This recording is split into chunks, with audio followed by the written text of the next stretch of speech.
বাংলাদেশে জুলাই থেকে অক্টোবর ইলিশের ভরা মৌসুম। ভাদ্র আশ্বিনে নদী ও সাগরে ধরা পড়ে সবচেয়ে বেশি ইলিশ।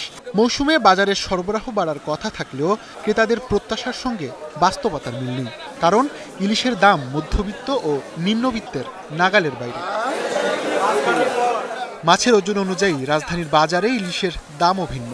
ছোট 250 থেকে 400 গ্রামের ইলিশের কেজি এখন 1000 টাকা, 500 থেকে 600 গ্রামের ইলিশ মিলছে 1500 থেকে 1800 টাকায়, 700 থেকে 800 গ্রামের ইলিশ বিক্রি হচ্ছে 2000 থেকে 2200 টাকায়। 1 কেজির ইলিশের দাম দাঁড়িয়েছে 2500 টাকায়, আর সবচেয়ে বড় 1.5 কেজির ইলিশের জন্য গুনতে হচ্ছে 3500 টাকা পর্যন্ত।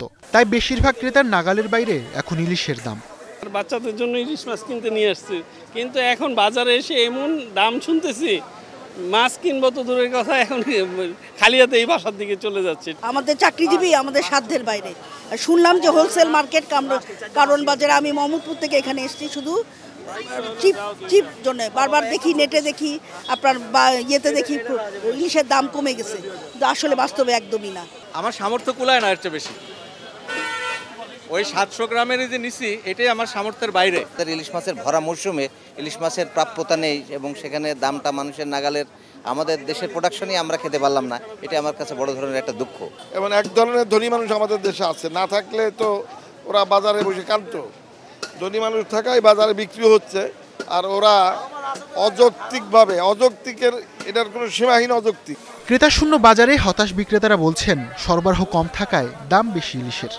মাছের অনেক সংকট গেছে, বছর থেকে এই বছর মানে অর্ধেক মাছ। জেলেরা যায় যখন নদীতে যেই পরিমাণের মাছ পাওয়ার কথা, কিন্তু ওই পরিমাণের মাছ পায় না। ইলিশ মাছ না বেচাটাই ভালো, ইলিশ মাছের দাম উঠে দৌড় মারে। ইলিশ মাছ আগুন লাগছে বইতেছে, 700-800 টাকার মাছ বেচতাম 1600, এই মাছ 2000 টাকা বেচতেছে। ইলিশ ছিল একসময় জাতীয় মাছ দেশ থেকে হাওয়া যেতেছে গা। এটার 1 নম্বর কারণ হলো চায়না জালে ক্ষতি করছে দেশের, আরটা কি ঝাটকা ধরা। চড়া দামের কারণে কম আয়ের মানুষের পাতে উঠছে না ইলিশ, তাই কবে এই দাম কমবে সেই অজানা সময়ের অপেক্ষায় বেশিরভাগ ভোক্তা। হাসিবুল শান্ত, স্টার নিউজ, ঢাকা।